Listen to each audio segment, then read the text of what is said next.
Hey everyone, today we are diving deep into one of life's biggest, most beautiful questions. How do we find that soul level connection that, let's be honest, we're all really looking for? Have you ever had this thought, maybe late at night? It's a question that pretty much everyone asks at some point. It feels like we're in this huge cosmic game of hide and seek, and we're just hoping we don't mess it up. But what if finding them has way less to do with searching and a lot more to do with something else entirely?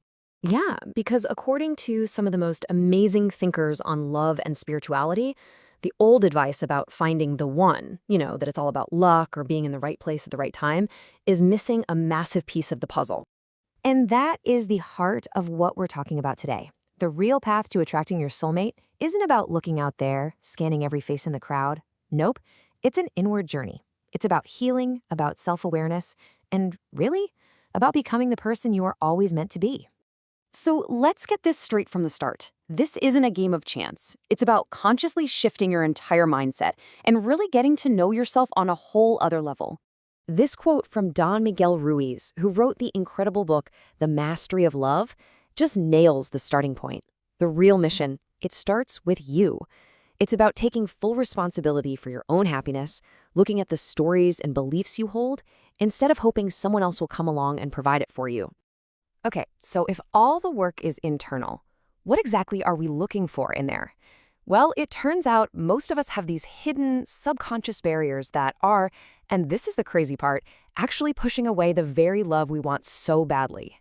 One of the most powerful ways to understand these blocks is something called attachment theory. Basically, it's the science of how our very first connections, with our parents or caregivers, create a blueprint for how we show up in our romantic relationships as adults. And listen, this isn't about blame, it's just about understanding your own patterns. And what's really fascinating is how this breaks down in the population. Research shows about half of us have a secure attachment style, meaning we're generally pretty comfortable with intimacy and trust. But that leaves the other 50% split between anxious and avoidant styles, which is what we need to look at. So what does this actually look like? Well, if you lean anxious, you might crave closeness like nothing else, but you live with this constant nagging fear that your partner's gonna leave. On the flip side, if you lean avoidant, real intimacy can feel, well, suffocating, almost like it's a threat to your freedom. Just seeing these patterns in yourself is a huge first step to changing them. But it doesn't stop with attachment styles. Other thinkers give us even more to work with. Don Miguel Ruiz talks about emotional poison, all the old fears and resentments we carry around. And Eckhart Tolle talks about the pain body, which is like this collection of old emotional pain that can just get triggered in an instant, causing us to lash out in our current relationships. Okay, so we've identified some of the blocks. That might sound a little heavy, but here is the really good news. There is an amazing toolkit out there for transformation. So let's dive into some practical things we can actually do. All right, first up, Gary Chapman's 5 love languages. The big takeaway here is that we all give and receive love in different ways. It's like we're speaking different dialects. If your partner's main language is quality time, showering them with gifts just isn't gonna fill their love tank. Learning to speak their language, total game changer. Now, for some of that deeper healing work, Catherine Woodward Thomas gives us this really clear roadmap.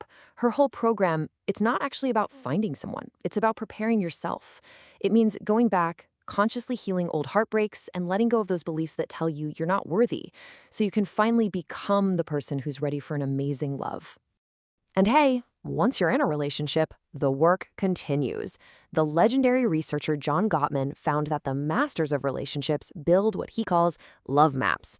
This is all about being deeply curious about your partner's inner world. It's about creating a true friendship, and that's the foundation for everything else. All right, now let's zoom out a bit. We've talked psychology, we've talked tools, let's talk energy. Because attracting a soulmate isn't just about what you do, it's about your whole state of being. This quote from Ariel Ford just says it perfectly. Readiness isn't some checklist you have to complete. It's an energetic state. It's about becoming a vibrational match for the love you're calling in. So what does that feel like? Well, it's the difference between chasing and allowing. Chasing feels anxious, right? It's controlling, it's forcing things. But allowing comes from a place of trust and faith. It's this relaxed, open, magnetic energy that just naturally draws love to you instead of you having to hunt it down. And this perspective from Dr. Brian Weiss just adds another beautiful layer to it all. What if our relationships are part of a much bigger cosmic journey? What if we're souls who've known each other across lifetimes, and we keep finding each other to help each other learn and grow? It's a pretty cool thought. So let's bring all of this home. We've looked at the psychology, the practical tools, the spiritual side of things. What does this all mean for you on your journey forward? Here it is, the single biggest mistake, the biggest misconception that causes so much heartache is this idea that another person is supposed to show up and fix you, heal your wounds, or make you feel whole. And look at that, we're right back where we started, with Don Miguel Ruiz. A true master of love gets this. They understand that two whole, happy people choosing to share their lives is a totally different universe from two wounded people needing each other just to feel okay. So the most important point is this. The whole quest for a soulmate is kind of a beautiful trick. It points you in the direction of what is ultimately a journey back home, to yourself. It's a journey of becoming whole and happy and complete, all on your own. And that leaves us with this final game-changing question. The goal isn't really to find the perfect person. The real goal, the real prize, is the person you become along the way. That's the real mastery of love. Are you ready for that journey? Thanks for joining me for this explainer.